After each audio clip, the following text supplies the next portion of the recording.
With a population of a little over 24,000, Middleboro is the second largest municipality in Massachusetts by land area. We're here at Dave's Diner with Sandy, Hello. who's going to tell us when this started. Okay. Alrighty. I can tell you a little bit about the diner itself. It's owned by the Fishers, David and Dina. David grew up right in town. He had a dairy farm with his parents right here in Middleboro. He grew up doing a lot of 4-H and things like that. He's been very active in the community. This was his second restaurant. He started with the Fireside Grill, and then he opened this 26 years ago. Wow. It came up on a couple trailers. It was built in Florida. Florida? Yes, it was built in Florida by Starlight Diners, and it was trucked up and put on this lot. And 26 years? 26 years. Wow. We just had our 26th anniversary this year, so right in January. It was lovely. And how long have you worked here? I have been with him for about 30 years. I have been at this building for about 13. So I have been with him a long time. And we met somebody else. I don't know her name. Cindy's been around a long time. She said the same thing. Yes. Oh my goodness. Yes, she actually worked at the other restaurant with me. Yes, yep. That speaks highly of the Fishers. Yes, it does. We have Candy, who started day one. She's off today, but she's one of our managers, and Allison.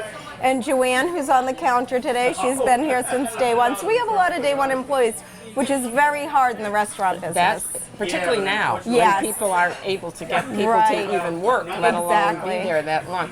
So tell me what you would say the specials are for breakfast, lunch, etc. Okay, some of our specialties, we have a great chicken and waffle, which is panko fried chicken tender, so they have a nice crunchy coating, and our large Belgian waffle.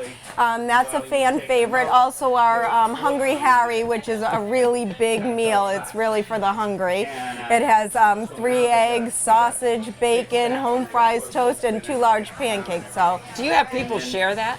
We do occasionally, but a lot of people actually get it for themselves. Yes, they do. We have a lot of lunch and dinner favorites. We have chicken pot pie, that's a big favorite. We have the fried chicken dinner, turkey dinner, that's a big seller. And the open-faced turkey sandwich, the meatloaf, the homemade soup, clam chowder, chili. We have a lot of things that have carried through over the years. We just reopened for dinner, actually. We had been closed for the dinner hours after COVID. We had a little bit of a tough time for a couple years, so we were doing breakfast only. So we just reopened for our lunch and dinner in October, so it's starting to come back pretty strong. Very good. Yes. Well, I've been impressed, and I've seen some of the meals, and they look like they could feed all of us, just one. Some of them could, yes. Yep. Okay, anything we've left out about? I don't believe so. We're really based in the community. We love our regulars. We have quite a bit of a regular clientele, so we know a lot of people by name and what they want before they even sit down. And we've seen a lot of people's children grow up. They come in when they're babies in the carrier, and then through the years we've seen them, and now they're in college, things like that. So that's been really fun. That's special. Yes, it really is. Well, I know you're a granny. I am a granny, and you've got 6 grandchildren. Yes, and I do. The 3 of us all have 6 apiece, so that's quite a few grandchildren. It is. So thank you very much. Oh, you're we're very looking welcome. forward for our breakfast to see what we're having. It sounds delicious, and I love the decor in this place. It's really special. Yeah, it is. Thank you very much. Thank you. It was really nice meeting you, ladies, and you have a wonderful day. And we're going tell to. all your friends to come on back and have some. We hope we do. Perfect. Wonderful. All right. Nice to meet you. You Thank too. you. Thank you. I have here an omelet with spinach, chicken, mushrooms, tomato, and look at this blueberry muffin. You want a bite? Sure. That looks good. How is it? Okay, you get it in my mouth. Oh, wow. My kind of food. Very good. All right. This is like a harvest pancake. It's got cranberries, apples, and walnuts. Ah. And we got a really nice syrup here.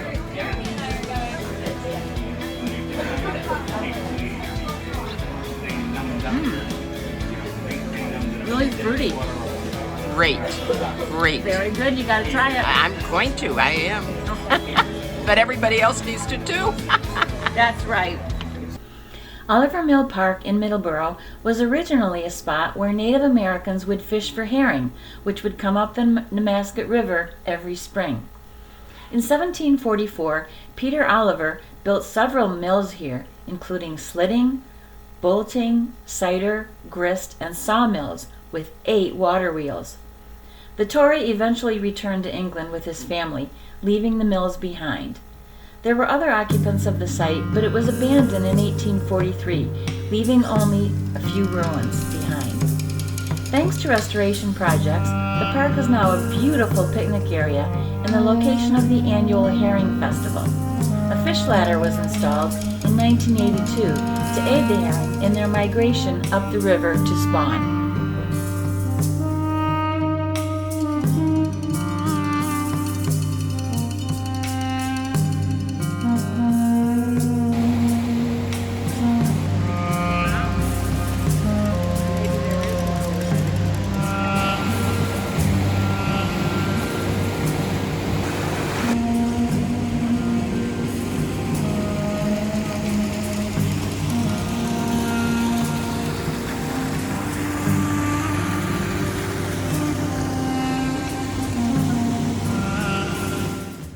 We are with Jennifer Mancini, and she is the hippie farmer, or has a store called the Hippie Farmer here in Middleboro. So tell us all about your store. How did it come about? How long have you had it? Gosh, so we moved here about 10 years ago. We started off with a table in front of our house, and we sold soap, and the neighbors absolutely loved it. We went off to the farmers markets around this area. And then about 6 years ago, we built the farm stand. So in the farm stand now, we do our raw milk.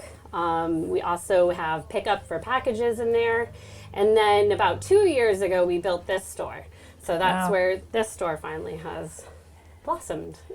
And you have all things goat. Yes, we do. Kind of, right? Yes, correct. So you have goats here. How many goats do you have? We have a herd of 16. Oh, okay. So we actually have 12 moms having babies in just a couple weeks.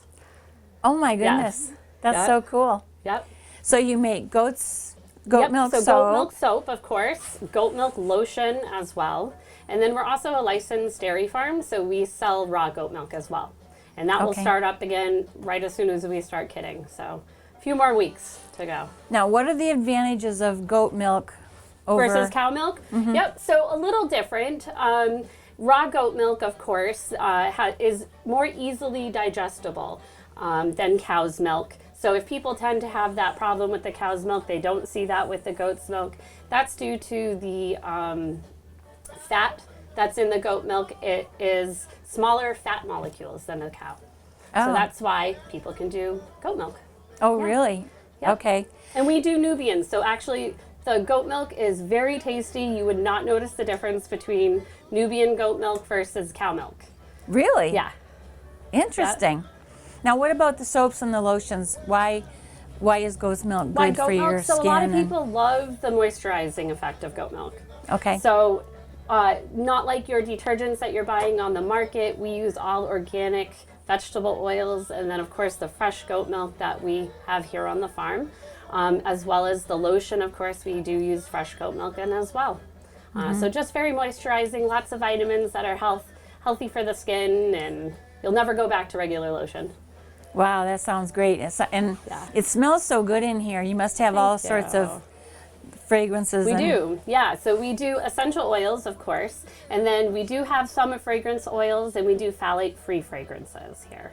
So none of those harsh chemicals or toxic chemicals. Oh, that's good. Yeah. So what else do you have here in the store? And people can order online, right? Yes. So you can order right online, and just on checkout, you can either choose to ship or you can pick up in our farm stand. We also have a lot of homeopathics here as well. So as you can see, my wall of herbs, we have organic herbs that people can buy by the half ounce. You can do your own tea with, your own tincturing with. And then we also do a lot of tinctures and salves and balms, trying to get people back to, you know, homeopathic. Really? Yeah. Do you grow these herbs and things on your So we don't farm as actually well? grow the herbs, we just buy them in bulk, but we use them in a lot of our products that we have here. Okay. Yeah. Where did you learn all of that? So I actually have a science degree. So between having a science degree and then I was also in the medical field for a little bit, and then I had babies of my own. So this was everything that I provided for my children and my family. So when you moved here and you opened the store, that was your career It actually change? was not my intention at all. It's just kind of actually formed that way. I didn't actually know what I kind of wanted to do. And I ended up bringing goats home to my husband, and we needed to find a way to afford them because farming is not cheap. No. Yeah, so it's been a slow progression of my own knowledge and what I know, and what I could provide for the community. So, What else do you have on the farm? You said so you have... so we actually do chickens. So we do have chicken eggs. Those usually go first thing in the morning, of course, here. We also do quail, so we offer quail eggs as well throughout the year. They kind of stop during winter time, but summertime they ramp right back up with egg production. And then we also process our own pork. So we raise our own pigs here and then get it USDA slaughtered. So that's in the farm stand as well. Wow. So there's a couple lot, things. a lot of things, Yes. right? Yeah. That's excellent. What else do you want us to know about your store? Oh gosh. Well, we are open Wednesdays and Saturdays here because, of course, I am making everything else that's in this store on other days, and I also homeschool my children. So I am home. So Wednesdays, we're open 12 to 5, Saturdays 10 to 4, but of course, you can pick up any time in the farm stand here. Okay, that sounds excellent. Yeah. Well, that's neat. You have a lot of great Yeah. products, and we can't wait to look around and try your tea. And Sounds good. where did you come up with the name? Because usually my generation, are hear that all referred to the as time. hippies. I hear that all the time. Well, actually, my customers ended up calling me the hippie farmer. So I Really? started off as Miss Monsini Farm because that's our last name.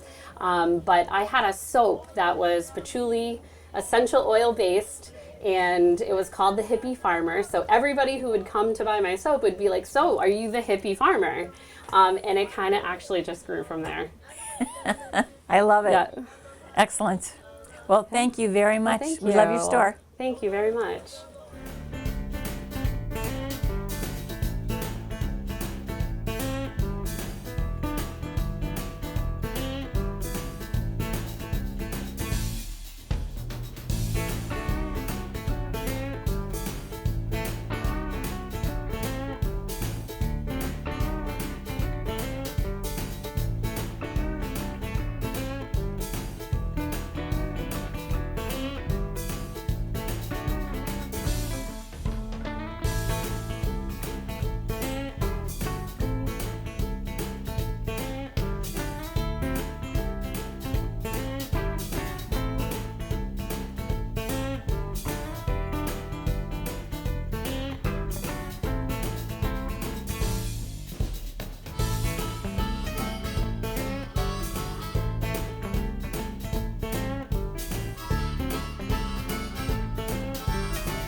Hi, we're here at Joyful Scoops with Doug Lothrop. I hope I pronounced it right. Yeah.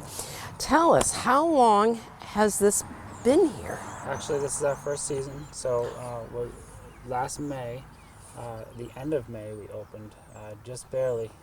Had a lot of stuff to do in the building of the project and getting everything together. So. Okay, I'm going to ask you another question. I didn't realize it was that soon. Yeah. So how did this all come about? What made you decide to do it? Yeah, so my wife had this vision from God, really, to spread joy in the community. And she did work at an ice cream shop when she was younger. And she remembers how much joy that brought to the people, kids and families. And it was just a vision that she had, and it took probably a couple years for us to really put the pieces together and come to build this and have it in our own community. Wow. Wow, and everybody seems to know about it. Yeah, oh yeah. So it's quite popular. Very popular, yep. And I have to ask you, what kind of ice cream do you have? This is a Cushnet Creamery, the best. Yep. Very creamy, high butter fat, very good stuff. Yep. Yeah, that butterfly makes it really It does, special. Yeah. Yep. And do you have different kinds, or? Yeah, we started out hoping to get about 50 plus flavors, and we have 67 now. No, So, yeah. and so, Yeah. do you try to keep all 67 all the time? All the time, yeah. Maybe 65 is our high limit, yeah. We have dairy-free options. We have, lots of options for, sugar-free, and there's also sorbets and sherbet and all that. So. Wow, wow. And what hours are you open during the summer? I'm talking about. The summer, last summer we were closed Mondays and Tuesdays. We're hoping to open every day this year. Need to staff up for that, of course. But the hours are kind of varying a little bit too, depending on what we can handle. We've got young kids. And, Yeah, that's hard. It's a lot with sports and all that stuff. Yeah. Too, so, yeah. So you must be open weekends. Oh yeah, weekends. Yeah. Definitely weekends. Yep. Okay. So what do you think's the biggest seller? You know what's been a huge hit here has been the waffle cones. The waffle cones have been awesome. And one of the best flavors. They're also good. Brownie points is probably my favorite. But they're all very good flavors. We sell all of them very very often. We haven't been able to keep anything in stock even on the holiday flavors. We keep going back for more. So. Wow. Yeah. Well, it sounds wonderful. Now, do you have a farm? Now I'm being nosy because I saw some. Yeah, we do. Actually, that was kind of the vision too, is not just to have a place where people come in and get rushed out, but that they can enjoy their time here a little bit.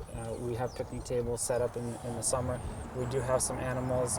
We have a potbelly pig, a couple of sheep, lots of chickens and cats running around, and hoping to get some cows soon.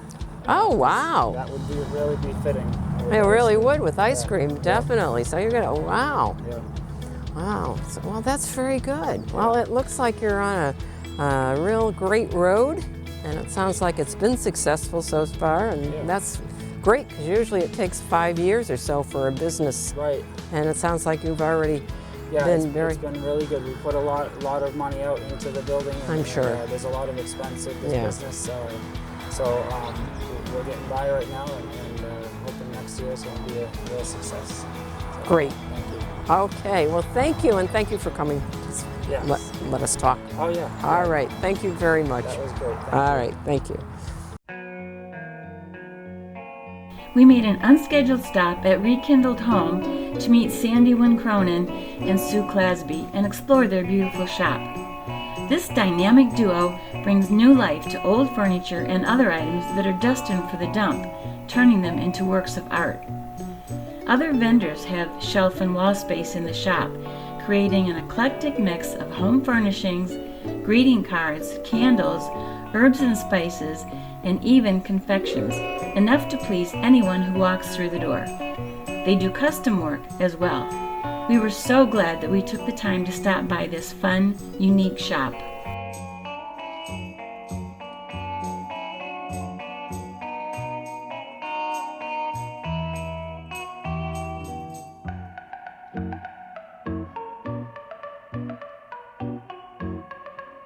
That's adorable. A little Ari. And you've got your bunnies out. So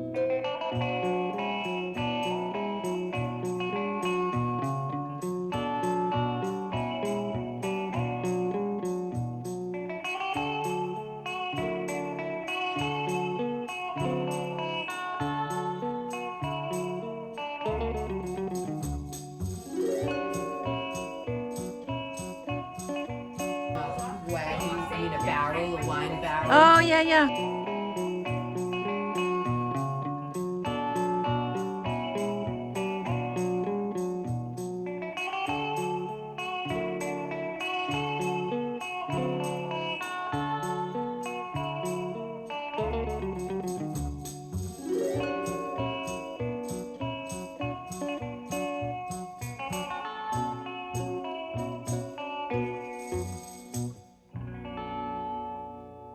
We are with Kelly McDonald Weeks here at the Soul Farm in Middleboro.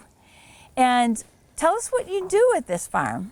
So I am the executive director at this farm, and our job, there are only two positions here. There's the executive director and our education coordinator, who's missing out today. But my job is doing a little bit of everything around the farm. We just had a really awesome kids program yesterday, which I got to help with. I help facilitate and run events. We lease to some farmers on the land. We take care of the buildings and the properties. A big part of my job is working on the preservation of the farm and making sure that we can raise enough money to keep it open and running and all that good stuff. So what kinds of programs are we talking about here? So the way that we help fund the farm and keep it open is we do all kinds of agricultural-based programming. We do slow handcraft programming, and we do a lot of kids programming. So we do everything from our Sheep Day Festival and our Harvest Fair. We have a really beautiful, if I do say so myself, farm-to-table dinner. That's a really big fundraiser every summer. You ladies should definitely come. It's really, really nice. Sounds great. It's out in the field. It's a beautiful evening of food that celebrates the local farmers in the area. We always use our farmers in the back. We also have concert series in the summertime. A lot of the big programming happens in the summertime. In the winter, though, and all through the year, we do workshops for kids and adults that help bring slow crafts to the farm, but also are exciting and fun for people to enjoy. We also do field trips with a lot of our local schools in the area, and then we do summer camp programs. So they're all different programs that teach kids and adults about nature, about slow craft, about farm and agriculture in some way or another. And what is slow craft? I don't think I've ever heard that term. Oh, it may be one I made up, but it's really like handcrafts is what I think of, like crafts that are done by hand. I mean, sewing machine is technically a type of slow craft too, like quilting and that sort of thing, but something that's not mass produced in a way, to me, that's like a slow craft. Basket weaving, we have basket weaving coming up, and clay, stuff like that you're really, really like tactile experiences that I think we sometimes get away from, but are really important to do. Okay. And what animals do you have here? So the farm has quite a number of animals. We don't own all of them. This is Fernando. He's giving you his good side. We have goats. Our own animals are goats. We have, on the other side of the farm, we have chickens, we have a duck, and we have a couple of bunnies. And then we have renting farmers. So Meg Riley is the 4-H coordinator for Plymouth County, and she used to be the director here a little bit ago, and she has animals here which include some ginormous sows that you could come visit, but don't pet, please. And she also has a bunch of sheep here for us. And then we also rent to Sheepdog Junction, who's a sheepdog trainer. He's a 3rd-generation sheepdog trainer, and he doesn't have a sheep here right now, but he typically has a sheep in the back. So the whole point of the farm, it seems like, is to educate children and others about farm life, and yeah. That's so excellent. The last people who lived here were the Guidabonis. It's named after George Soule, who was on the Mayflower and owned part of this property. But the Guidabonis really made this, we feel, really valuable decision to donate the land to the town of Middleboro. So Middleboro owns this property, but we lease it from them. We have 120 acres that we lease from them. And our mission, our job, the reason we get to lease it is that we are entrusted with making sure that agriculture is happening here always. So we always have farmers, and that we really do programming that encourages people to connect to farming in some way. So through slow craft, through learning about animals, through our field trips, that sort of thing, it helps us to make sure we're following our mission and the reason we get to use the farm. But it also keeps it from turning into houses. It keeps it as a place where people can see where their food comes from start to finish, right. Even if they don't always like it. But learning where your food comes from and having a place. The farm is open 365 days a year. You can come and explore. It's open. We just ask that you don't go in our sheep or any of our animal enclosures and don't mess with the farmers because they're working hard. But it's a place that you can come and explore and walk our trails and just like be in nature. What crops do you grow? So we don't grow anything, but our farmers in the back, we're actually going to grow some flowers this year, but we typically don't grow anything. We have a children's garden that we do grow stuff in, but our farmers grow all kinds of things. We have Dave Papura from Plato's Harvest, and he grows all kinds of amazing produce all year round, and it's sold at the Plymouth Farmers Market. And then we also have Kristen Webb from Teetlebug Farm. She grows a bunch of different varieties. I know she grew green beans last year and a bunch of flowers and some other things that I'm not doing due diligence for, but she grows a bunch of stuff and sells at farmers markets as well. We also have honey from Kevin's Honey Farm. He has a bunch of beehives and bee boxes in the back. He just did our really well attended and awesome and super fun bee workshop last weekend, and he's going to do another one for us in May. But we ourselves don't grow things. We're working on it, but we don't grow anything right now. And we are an organic, certified organic farm for those farmers in the back. So and then all the practices we use in our spaces are all organic, even though we're not certified for that yet. We're working on it. But yes, it's a way that we're continuing that farming legacy. That's great. How long has the farm been in existence? The farm has been in existence, I believe we're at 33 years this year. So in the late 90s, there was a kind of like a weird dairy crash in Middleboro and across the country, honestly. And so the last farming that was done was a dairy farm. Okay. And so when that ended, the Guidabonis, it's really hard work keeping up a farm, as we know. Yes, it so is. they passed it over to the town. Okay. Excellent. Yeah. Well, I think we're going to look around. Okay, please do. I'll show you some more of our cool animals. That sounds great. What's in the house? Is that we have two. Nope, we have two families that live in the house. Okay. Yeah, so the house and the barn were built in the 1850s, and they are still standing. There were original dwellings from the 1700s from the first family that lived here, but they burned during some of the conflicts that happened in the area. But the barn has two residents, and they help with the preservation of the farm in a lot of different ways for us as well as living here and getting to soak up the beauty of the place. Excellent. Great. Well, thank you so much, Kelly. Thank you. So this is the barn. It's not very glamorous, but it is really historically very interesting and very cool. And because this is all original to the 1850s. And because it was a dairy barn, we have cool stuff in it. So like my kids, if they were here, would tell you about the trapdoors. We have one here and over there that are bolted shut. But when the cows were living in the basement or were being brought into the basement to be milked, this made it much easier for the farmers to just pull the hay from the lofts up there. You can see it there, and toss it down there. One of our field trips is simple machines, so it's like thinking about levers or gears or things that we use around a farm, like an axe or really simple tools that actually are simple machines. And so we'll set up like a pulley system in here and let the kids pull up a bale of hay, and then you stand at different points, and the gravity is going to be much easier or much harder depending on where you are, and then you throw in a double. It gets all fancy from there. But even something as simple as a wheelbarrow that we take for granted is a machine, and so we understand how helpful it is, but getting them to think about how it is a machine and how angles work, and they seem really simplistic, but it's a really good science lesson for them to think about. And Matthew is throwing in that. Yeah. Baby from the springtime.